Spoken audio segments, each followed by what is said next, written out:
अर्थ होता है। जो व्यक्ति शरीर त्याग करने से पहले ही काम और क्रोध से उत्पन्न होने वाले वेग को, काम के वेग को और क्रोध के वेग को यही सहन कर लेता है, उसी को युक्त कहा गया। युक्त माने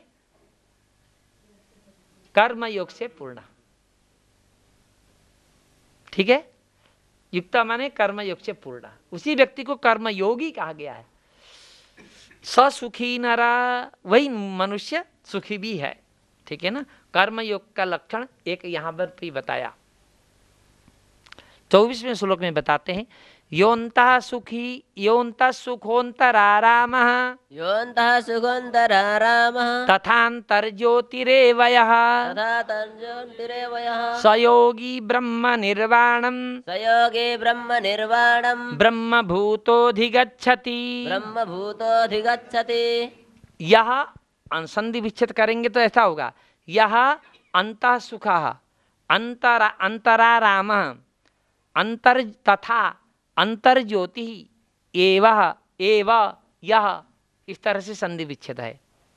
अंतः सुख माने बाहर के विषयों से सुख न हो करके, शब्द स्पर्श रूप रस गंध को सुख न मान करके आत्मा के सुख को सुख मानने वाला वो अंतः सुख है।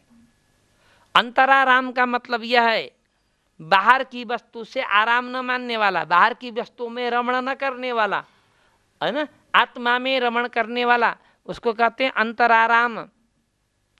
अंतर ज्योति माने बाहर की ज्योति को ज्योति न मान करके अंदर की ज्योति जगाने वाला, वो अंतर ज्योति है।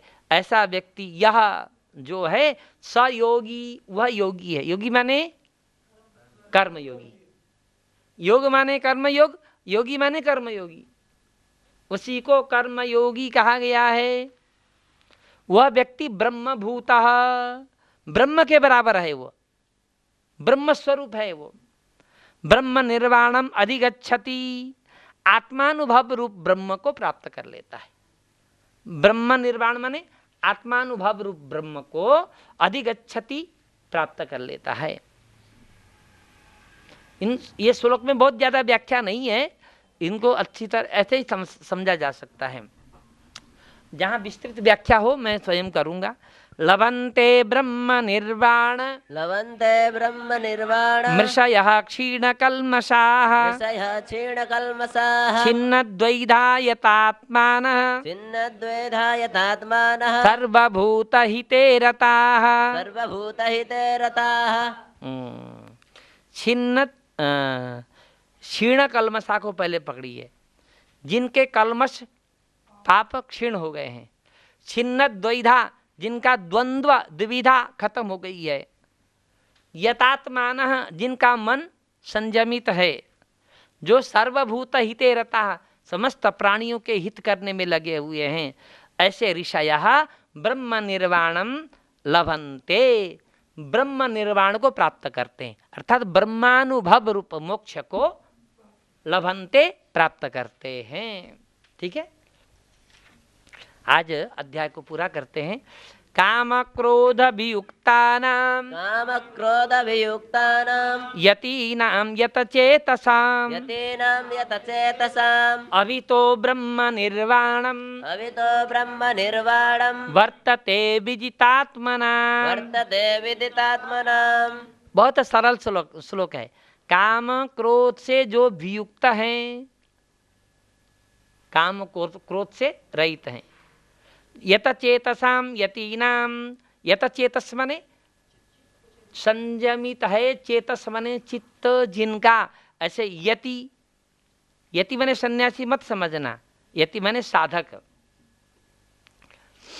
और विजितात्मनाम, जिन्होंने मन को जीत लिया है, उनके लिए ब्रह्म निर्वाणम अभितः वर्तते।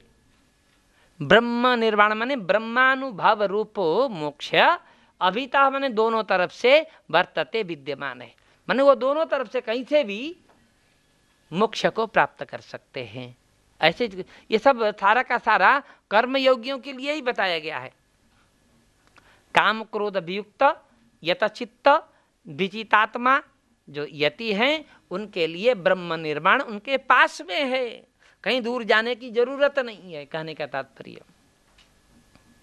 स्पर्शान कृत्वा बहिर्बाह्यान स्पर्शान् कृत्वा बहिर्बाह्यात् चक्षुश्चैवान्तरे भ्रुवोः चक्षुश्चैवान्तरे भ्रुवौ प्राणापानौ समौ कृत्वा प्राणापानौ समौ कृत्वा नासाभ्यन्तरचारिणौ। नासाभ्यन्तरचारिणौ। 2 श्लोकों का अर्थ एक साथ करना है।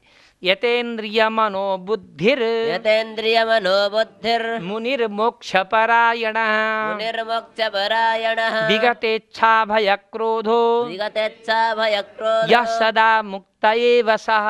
यः सदा मुक्त एव सः। जिसने बाह्य स्पर्शान बाह्यान बाहर के विषयों को बाहर ही रखा है, हाँ जरूरत पड़ने पर उनका उपयोग करता है, लेकिन उनमें आसक्ति नहीं है, उनका ज्यादा संग्रह नहीं करता, बाह्य विषयों को बाहर ही छोड़ रखा है ना। बाह्यान स्पर्शान बहिर्कृत्वा चक्षुश्चैवान्तरे भ्रुवो, चक्षु बने नेत्र, इसके अंतर बने बीच में, भ्रू के बीच में, प्राणापानो समो कृत्वा, प्राण और अपान दोनों प्रकार की वायु को खींच करके यहाँ स्थापित करके, नासाभ्यंतर चारिणो, नाक के अंदर चलने वाली वायु को खींच करके यहाँ रखे, ये प्राणायाम की विधि है। यतेन्द्रिय मनोबुद्धि, इस तरह से साधना करने वाला, उनकी श्वास और प्रश्वास की गति जब नहीं चलती है तो आयु की गति भी रुक जाती है, क्योंकि हमारी आयु हमारी श्वास और प्रश्वास पर निर्धारित है। कितना श्वास जीवन में लेगा, कितने अरब बार वो श्वास लेगा, ये निर्धारित है। जब इस तरह से प्राण और अपान वायु को, ऑक्सीजन को, इसको हम इस तरह से रोक करके रखेंगे प्राण को, श्वास को, तो हमारी आयु रुक जाएगी, उसी यहीं पर उस आयु की गति नहीं चलेगी। श्वास और प्रश्वास पर आयु की गति होती है। तो इस तरह से प्राणायाम करने वाला व्यक्ति दीर्घजीवी होता है। तो यतेन्द्रिय मनोबुद्धि, यत माने संयम करना, इंद्रिय मन और बुद्धि का जिसने संयम कर लिया है, यतेन्द्रिय, यत माने संयमित हैं मन, इंद्रिय, बुद्धि। और जो ऐसा मुनि माने मननशील, मौन, कम बोलने वाला, मुनि का अर्थ मौन, मितभाषी, जरूरत पढ़ने पर ही बोलने वाला, मोक्ष परायण व्यक्ति, जो विगत इच्छा भय क्रोध, इच्छा भय और क्रोध से विगत हो चुका है, परे है, इस तरह से इस संसार में रहता हुआ सदा मुक्त एव सः, उसको मुक्त ही समझ लेना। वह व्यक्ति मुक्त हो चुका है यही समझ लेना। फिर भी अभी शरीर है, इसलिए है कि प्रारब्ध से प्राप्त शरीर जब तक पूरा प्रारब्ध नहीं भोगेगा तब तक ये शरीर नष्ट नहीं होगा। इसलिए प्रारब्ध प्राप्त शरीर के नाश की प्रतीक्षा कर रहा है, लेकिन मुक्त हो चुका है, ऐसा समझ लेना। वो जीवन मुक्त है, जीते जी मुक्त है। यह सदा वर्तते स सदा मुक्त एव, वो हमेशा मुक्त ही है। अब उपसंहार करते हैं भगवान 29वें श्लोक से। भोक्तारं यज्ञ तपसां भोक्तारं यज्ञ तपसां सर्वलोक महेश्वरं सर्वलोक महेश्वरं सुहृदं सर्वभूतानां सुहृदं सर्वभूतानां ज्ञात्वा मां शान्तिमृच्छति। ज्ञात्वा मां शान्तिमृच्छति। अभी तक तो हमने जो कुछ भी बताया, इस तरह से रहना, इस तरह से शरीर का नियंत्रण करना, इंद्रियों का नियंत्रण करना, मन को नियंत्रण करना, बुद्धि का नियंत्रण करना, यही बात बताई। ये सब करके आखिर करना क्या है?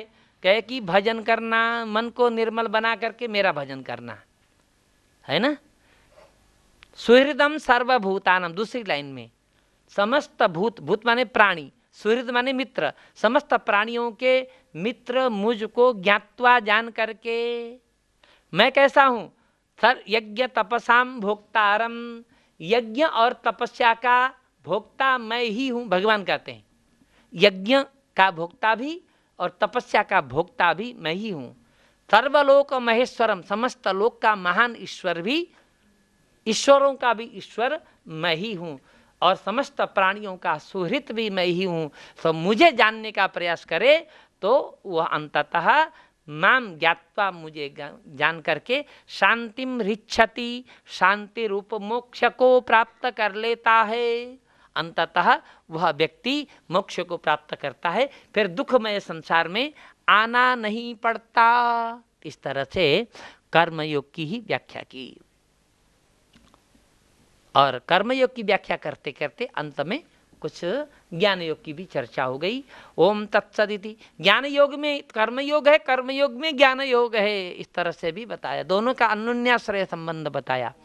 ओम तत्सदिति श्रीमद्भगवद्गीतासु उपनिषत्सु ब्रह्म विद्यायां योगशास्त्रे श्रीकृष्णार्जुन संवादे कर्म संन्यास योगो नाम पंचमोऽध्यायः। ओम पूर्णमदः पूर्णमिदं पूर्णात् पूर्णमुदच्यते पूर्णस्य पूर्णमादाय पूर्णमेवावशिष्यते। ओम शांति शांति शांति। बोल सच्चिदानंद भगवान की जय। आरती करो।